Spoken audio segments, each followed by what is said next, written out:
نبی اکرم صلی اللہ علیہ وسلم کو نہ یہ ذکر محبوب تھا بلکہ آپ نے ایک موقع پر خود فرمائش فرمائی.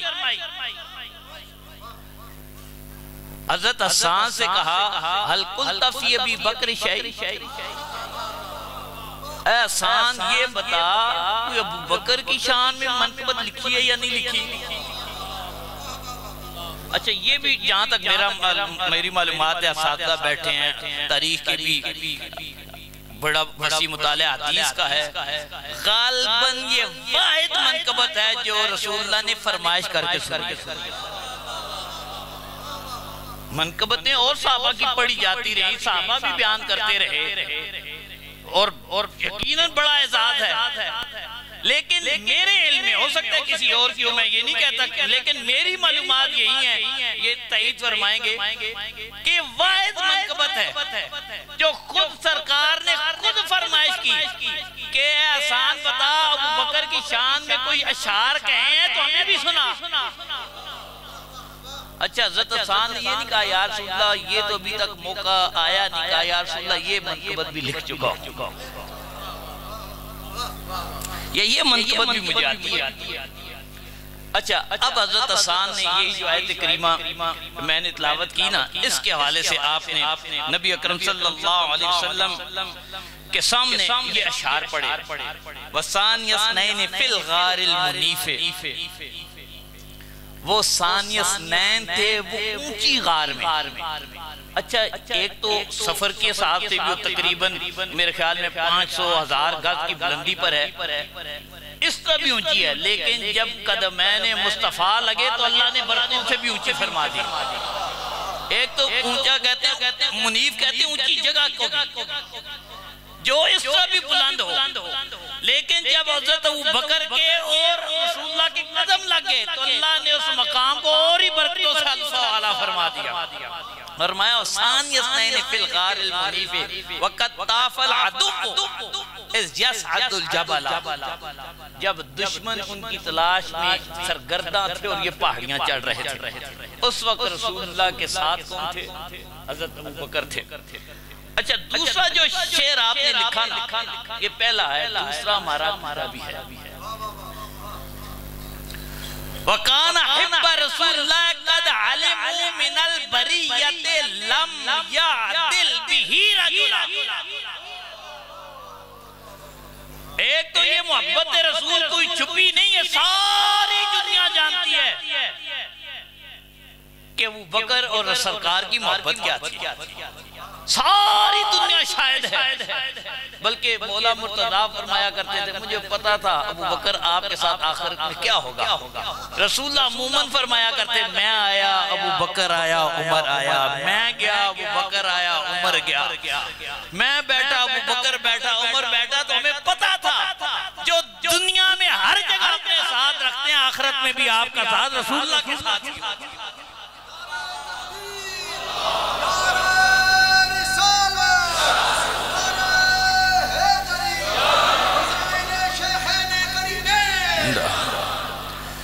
اچھا آگے کیا لم یعدل بہ رجلا، کہ کوئی مرد پھر ابو بکر کے برابر نہیں ہے.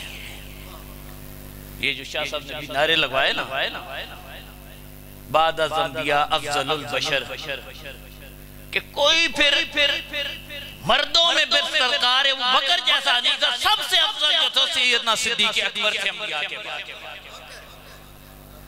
بندوں میں سب سے عرفہ اعلیٰ مقام کے اندر تھا حضرت سیدنا صدیق اکبر کا تھا. اچھا یہ اشعار پڑھے، یہ کس کے سامنے پڑھے؟ حضور کے سامنے پڑھے.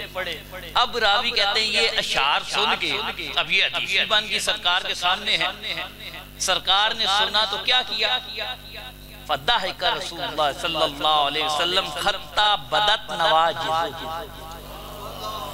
اچھا بہت کم مواقع ہیں جب رسول اللہ صلی اللہ علیہ وسلم اس طرح مسکراتے تھے کہ آپ کے دندان مبارک ظاہر ہو جاتے تھے، عموماً تبسم فرماتے تھے. بہت کم آپ کو ایسے مواقع ملیں گے کہ آپ دیکھ فرمائیں. ان میں سے ایک موقع یہ تھا کہ جب آپ کے محبوب صحابی کے اشعار پڑے گئے شان کے کہ رسول اللہ اتنے خوش ہوئے کہ رسول اللہ کے دندان مبارک ظاہر اور فرمایا صدقتا یا حسان، حسان جو تو نے کلام پڑھا ہے یہ سچ کا ہے، وہ کما قلتا، میرا یار ایسا جیسا تو نے بیان کیا ہے، جیسا تو نے بیان کیا ہے۔ ابو بکر اسی شان والا تھا، اسی مقام و مرتبہ والا تھا کہ اس کے ساتھ کا پھر کوئی دوسرا بندہ نہیں تھا۔ اللہ نے انہیں اتنا مقام و مرتبہ عطا کر رکھا۔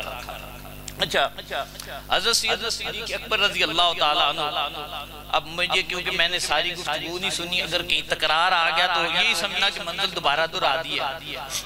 جو میرے سامنے بیان ہوئے ہو تو میں کوشش کروں گا کہ چلے دوبارہ نہ ہو، لیکن ان کا ذکر ہے جب بھی ہو، جتنی مرتبہ بھی ہو، اپنی لذت ہوتی ہے۔ اس لیے میں سردار صاحب جب تشریف فرما میں نے پوچھا مجھے بتا دیں اور کیا کیا ہے، کچھ ہمارے لیے چھوڑا بھی ہے یا نہیں چھوڑا؟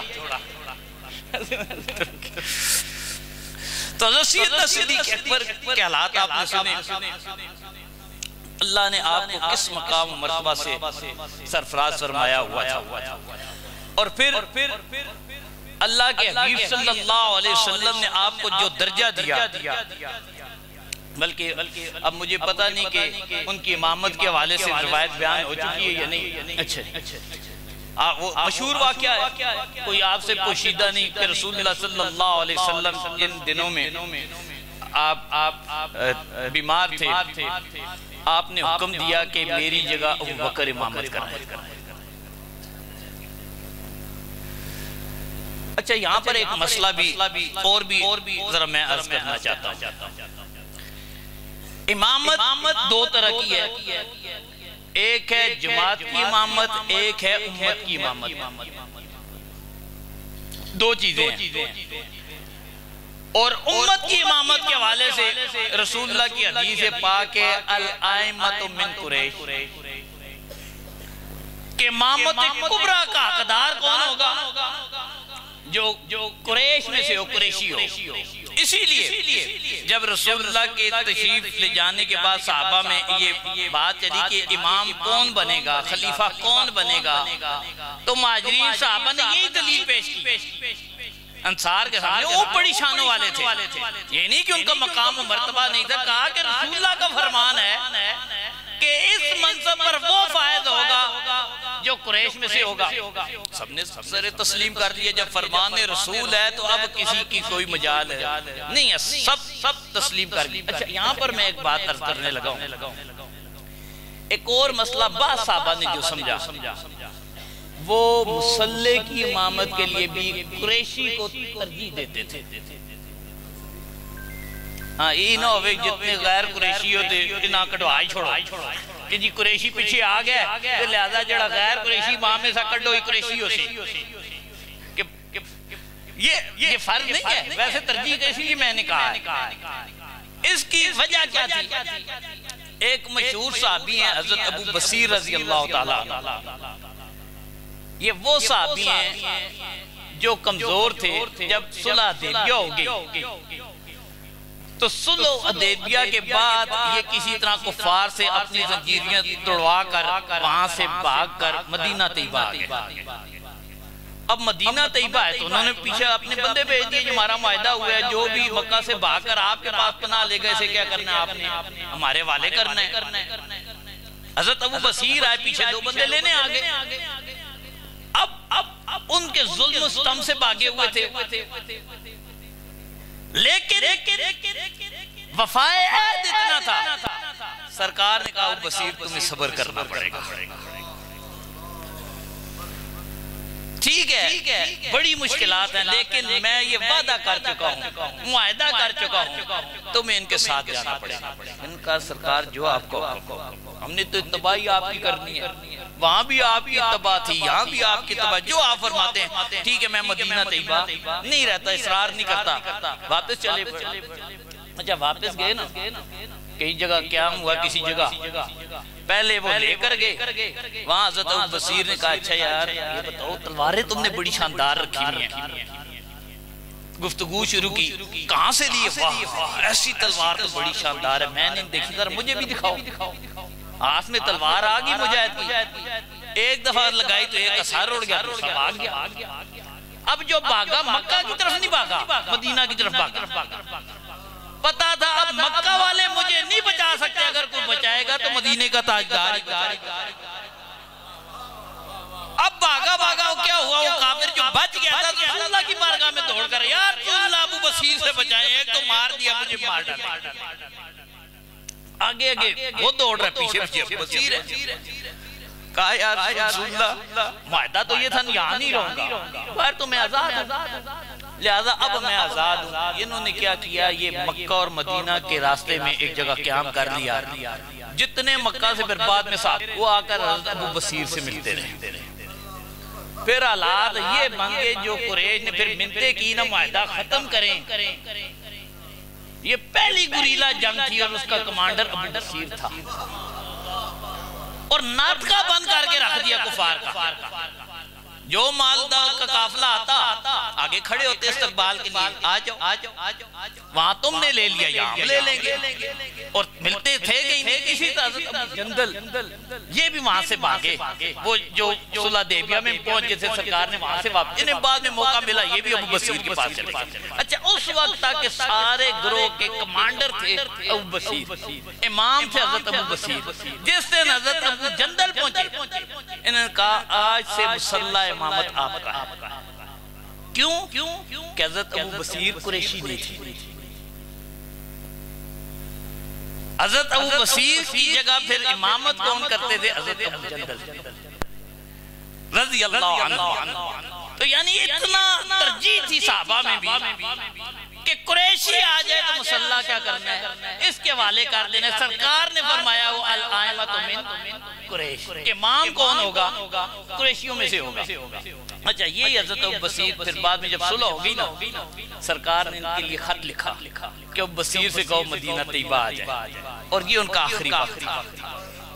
اس نامہ مبارک پر نظریں تھی اور صحابی رسول کی روح پرواز کر رہی۔ تو یہ فتح مکہ کے لیے جس نے رستہ کھولا، اس شخصیت کا نام حضرت ابو بصیر ہے، جس کی وجہ سے کفار نے خود اپنا معاہدہ ختم کر دیا کہ یہ معاہدہ ہم نبھانے والے نہیں ہیں، ان کو لے کر جائے مدینہ طیبہ، اگر نہیں جائیں گے تو ہمارا تو کیا ہے، رستہ بند کر رکھا ہو۔ تو میں یاد کر رہا تھا قریشیوں میں بھی ام المومنین سیدہ طیبہ طاہرہ حضرت عائشہ صدیقہ رضی اللہ تعالی عنہ فرماتی ہیں کہ رسول اللہ نے فرمایا ما ینبغی لقوم فی ابو بکر ان یؤمہم غیرہ، کہ سنو جس قوم میں ابو بکر موجود ہو کسی دوسرے کے لیے جائز نہیں کہ مسلح امامت پر کھڑا ہو۔ جن میں ابو بکر چاہے قریشی بھی ہوں، غیر قریشی تو چھوڑ دینا، غیر قریشی تو اور بھی کئیوں کا میلان تھا۔ قریشیوں میں بھی جس میں قوم میں ترمذی خیال شاید ابن ماجہ میں بھی حدیث پاک ہے، فرمایا جس میں ابو بکر موجود ہوں کسی کے لیے مناسب نہیں ہے کہ ابو بکر کے ہوتے ہوئے کوئی دوسرا مسلح امامت پر کھڑا ہو جائے۔ یہ شان و مقام تھا سیدنا صدیق اکبر کا، اور اسی لیے جب رسول اللہ کے بعد امامت کی بات آئی تو سارے صحابہ نے دیر نہیں لگائی، سب نے حضرت ابو بکر کی کیا کر لی، بیعت کر لی کہ جن کو رسول اللہ نے امامت کے لیے منتخب کیا وہ ہم انتخاب کیوں کریں۔ اور پھر رسول اللہ سے جو میں بات کرنے لگا تھا مسلح امامت کی، سرکار نے فرمایا کون کھڑا ہو جائے امامت کے لیے؟ ابو بکر کھڑے ہو جائے، بلکہ سفارش بھی کی گئی کہ وہ بڑے نرم دل ہیں۔ اچھا ایک اور بات، نرم دل تھے ان معاملوں میں، جب رسول اللہ کی بات پر کھڑا ہونے کا بات آتی تو ابو بکر سے زیادہ جبل استقامت بھی کوئی نہیں تھا۔ نرم دل تھے، بڑے رقت قلب والے تھے۔ جب بات ہوتی خشیت الہی کی، بات ہوتی مومنین کے درمیان کی شفقت کی، محبت کی، تو ان سے زیادہ رقیق القلب نہیں ملتا۔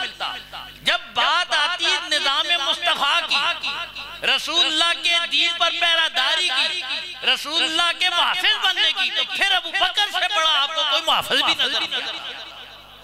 اسی لیے سیدنا عمر فاروق سے فرمایا بھی تھا جبار فی الجاہلیت و خبار فی الاسلام۔ حالانکہ حضرت عمر کتنے سخت پہاڑ کی طرح تھے، عمر اس دور میں جتنے سخت تھے، اور آج یہ نرم دلی نہیں ہو سکتا۔ ابو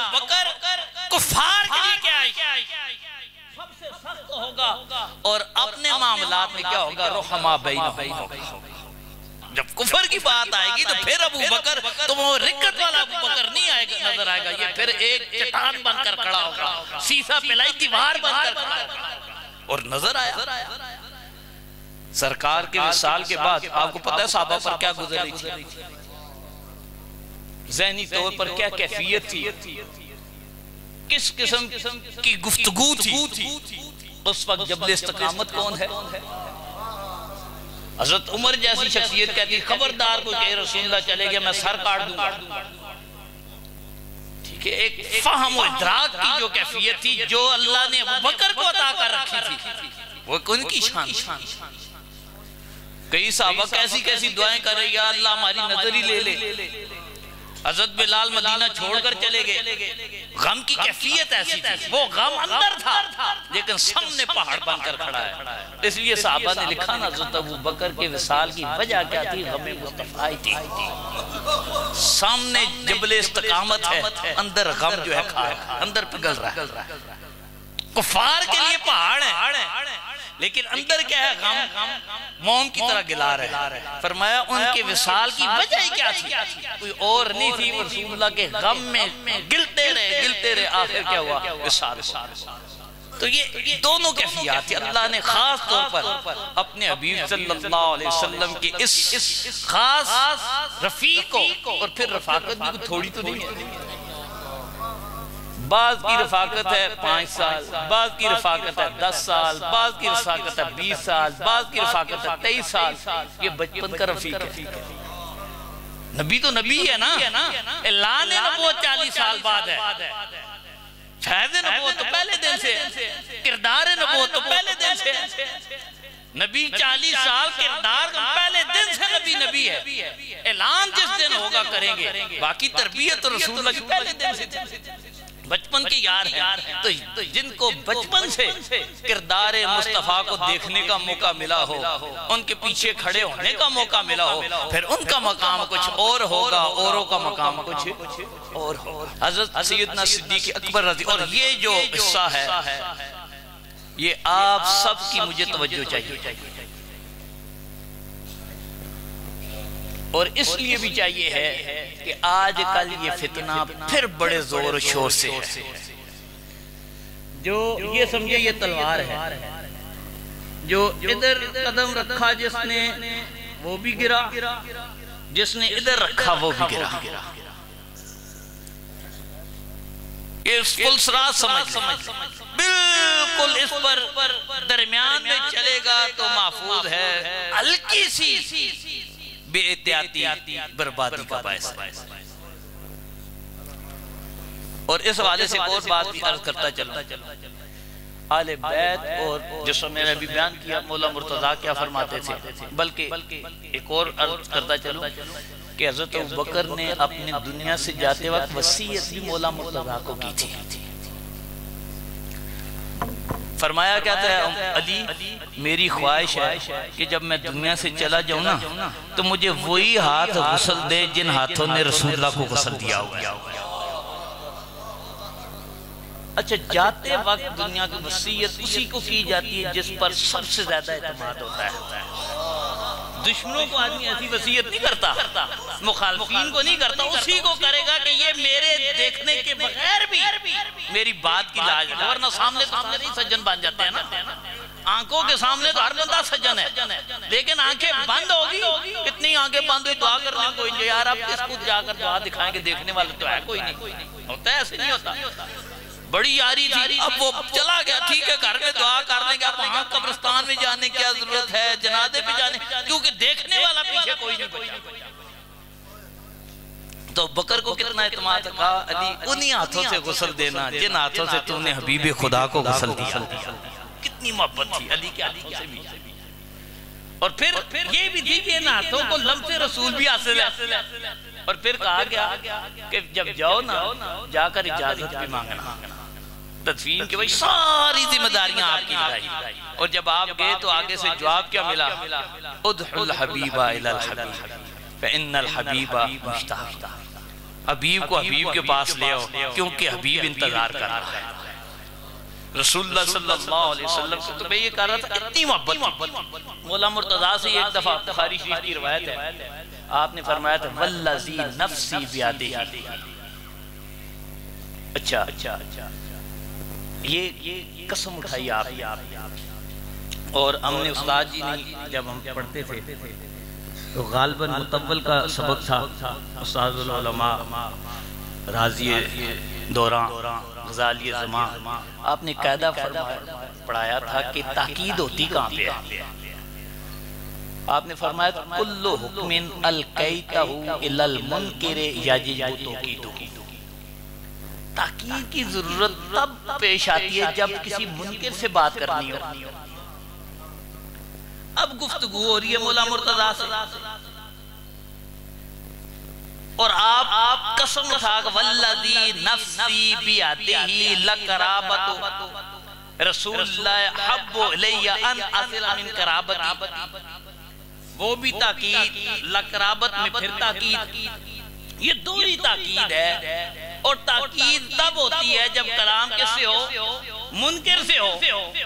تو میں تو سمجھتا ہوں نگاہ صدیق دیکھ رہی تھی کہ علی کے ساتھ تو میری یاری ہے, اس کو تو کہنے کی ضرورت بھی نہیں ہے, پتا ہے ابو بکر کی کتنی محبت ہے. لیکن ایک دور آئے گا جب یہ وبا پھیل جائے گی, جب کہا جائے گا ابو بکر آل بیت کا مخالف تھا.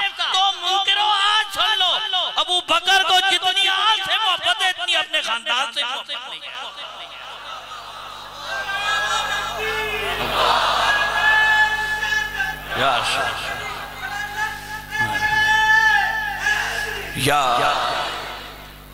تو یہ حضرت علی کے لیے نہیں تھا, یہ منکرین حب آل بیت کے لیے تھا, جن کو یہ بیماری پیدا ہو جانی ہے. وہ اناد اپنا ظاہر کریں گے, نام آل بیت کا.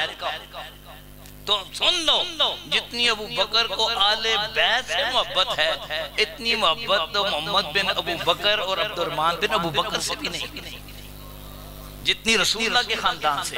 جب دنیا سے تشریف لے گئے تو کتنا مال چھوڑ کر گئے.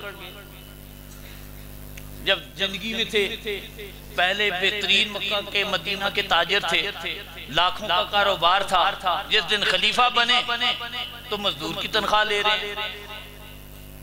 وہ بندہ جو بزنس مین تھا, اگلے دن سے حالات یہ تھے کہ بیت المال سے گن گن کر مال ملتا تھا, اور وہ بھی جو اضافی تھا واپس کر دیتے تھے. اب ایسا بندہ کیا رسول اللہ کی بیٹی کا مال کھا جائے گا؟ جو بیت المال کا مال نہیں کھاتا, جو جائز ہے, جو بیت المال کا مال نہیں کھاتا کہ اتنا ہی لوں گا جتنا مزدور کو ملتا ہے. اور بلکہ میں نے ایک جگہ پڑھا تھا کہ جو مال ملتا تھا نا, اس میں آپ کی زوجہ مبارکہ کو پتا تھا کہ ابو بکر کو بڑا میٹھا بڑا پسند ہے.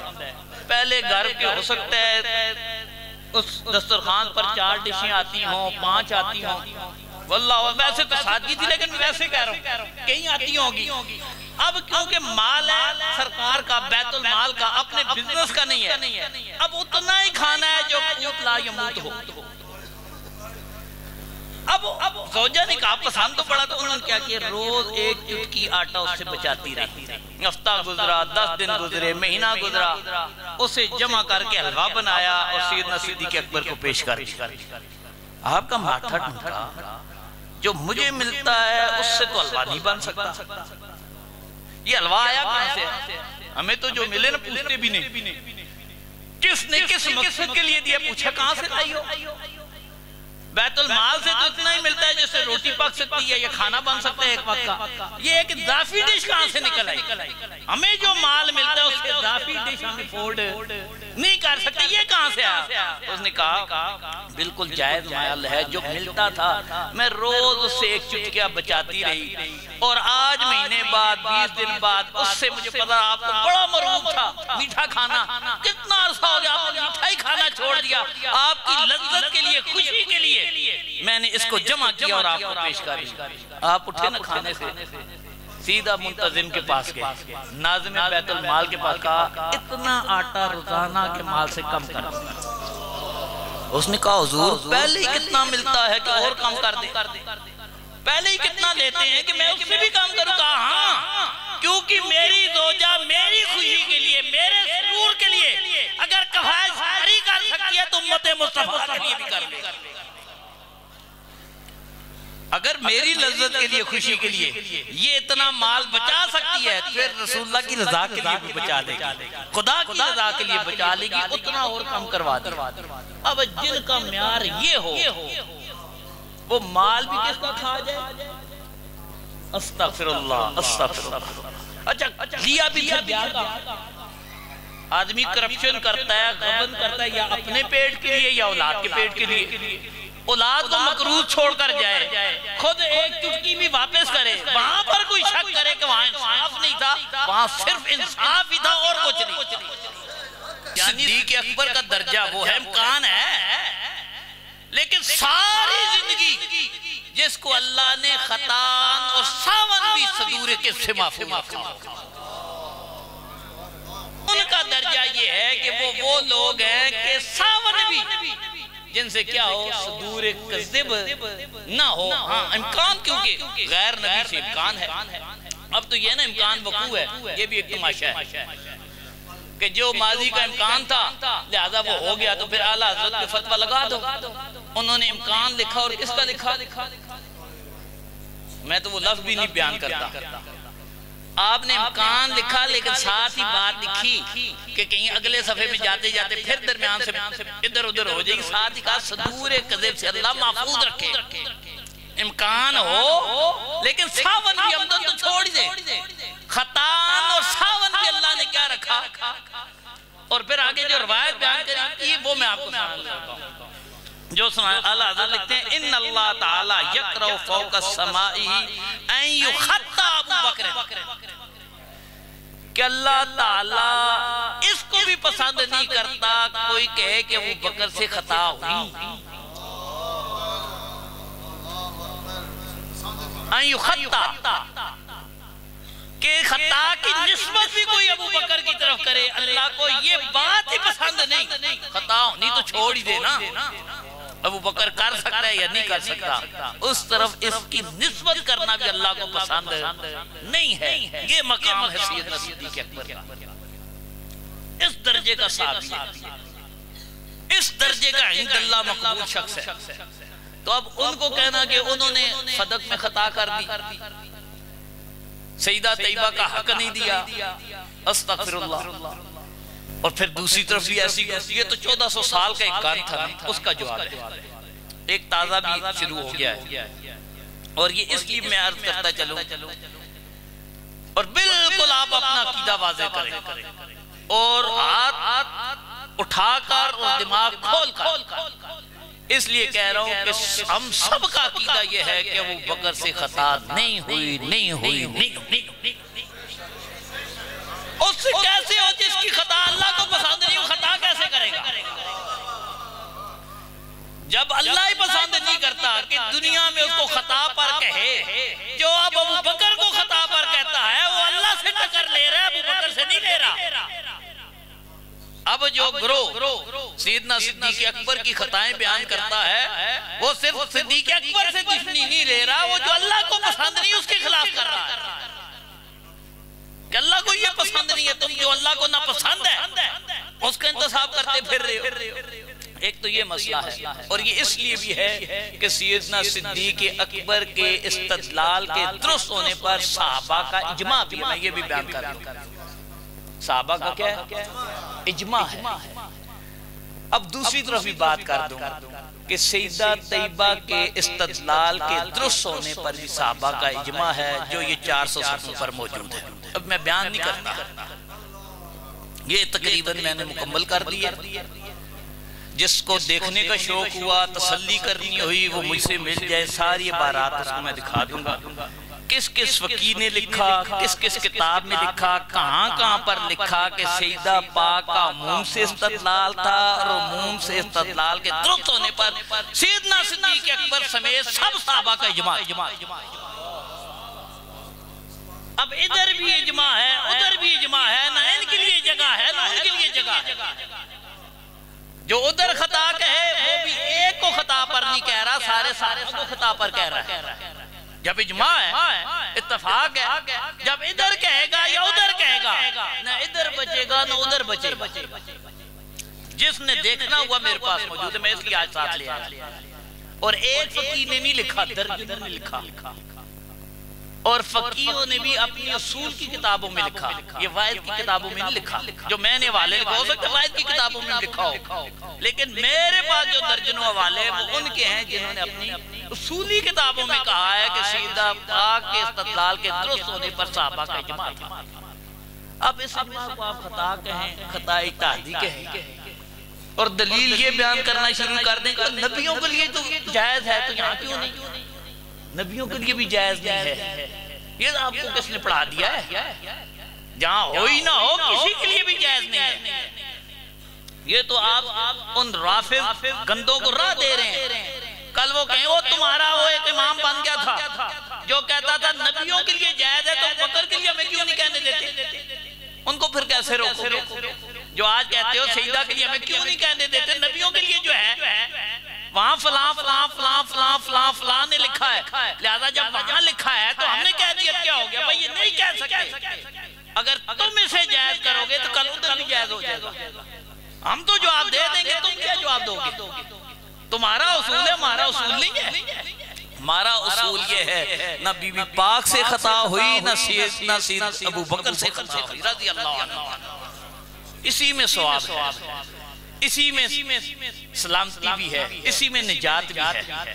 یہ نئی نئی خطائیں یار عجیب معاملہ ہے، ان کی خطائیں بیان کر رہے، ایک لفظ کہہ دو مجھ سے خطا ہوگی تو مسئلہ ہی ختم ہو جائے گا۔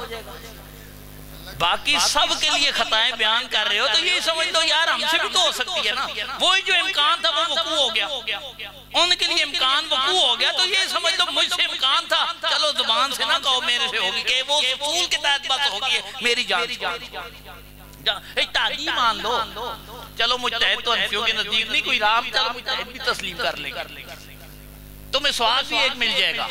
اجتہادی مان لو میں جو مسئلہ بیان کیا تھا مجھ سے کیا ہوگی تھی، اجتہادی خطا ہوگی تھی، لیکن کم از کم ان کو خطا پر کہنے سے لاکھوں درجے بہتر ہے کہ اپنے آپ کو خطا پر کہنا۔ یہ ایک طرف بات کر میں دونوں طرف نہ صدیق اکبر، اب یہ دیکھو نا ان کو کہہ رہے ہو تو کس کو کہہ رہے ہو؟ بضع رسول کو، جگر گوشے۔ اب تو جو انبیاء کے والے سے گفتگو ہے وہ تو علیحدہ باب ہے، میں اس طرف جاتا ہی نہیں۔ اللہ تعالیٰ اس سے محفوظ رکھے، وہ تو باس کے قابل بھی نہیں ہے۔ جو اس قسم کی گفتگو کا دروازہ انبیاء کے لیے کھل چکا ہے اور جس قسم کی گفتگو ہو رہی ہے اور اسے عیب بھی نہیں سمجھا جا رہا، اللہ نے ہمیں تو یہ اتھارٹی نہیں دی کہ ہم صحابہ اور اہل بیت میں فیصل بن کر بیٹھ جائیں۔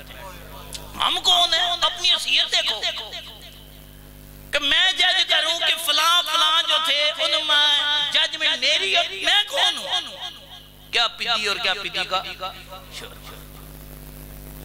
ان پر ہم فیصلہ نہیں کر سکتے، اور نہ ہمیں اس کا اختیار دیا گیا۔ اور آپ لکھتے ہیں کہ نہ ہم سے اس کا سوال ہوگا قبر میں کہ تم فیصلہ کر کے کیوں نہیں آئے، یہ ہم سے سوال نہیں ہونا، نہیں ہم پر یہ لازم ہے نہ واجب ہے۔ اللہ تعالیٰ ہمیں ان پاک ہستیوں کا مقام مرتبہ سمجھنے کی توفیق عطا فرمائے۔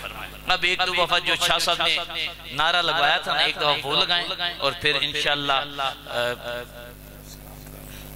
دو جملے۔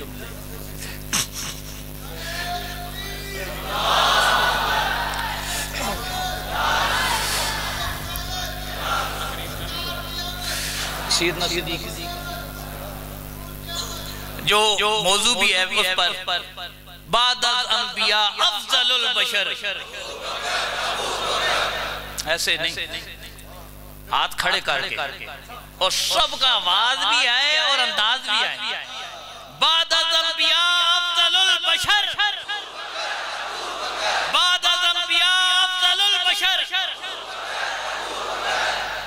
اور اب دھیمے انداز سے کہہ لو کیونکہ زور کی آواز جو ہے نا ان کی سمجھ بھی نہیں آئے گی، آگے نکل جائے گی۔ محفوظہ عن الخطا، یہ آواز دھیمی رہنی چاہیے، اس برگاہ میں اونچی آواز سے نہیں، سر جھکا کر اور نظریں جھکا کر ادب کے ساتھ بعد از انبیاء وہ نعرہ لگا افضل البشر ابو بکر محفوظہ للخطا سیدہ اسی میں سلامتی ہے، انہی عقائد پر سلامتی ہے جو ہمارے ائمہ کے ہیں، ہمارے مشائخ کے ہیں، ہمارے اسلاف کے ہیں۔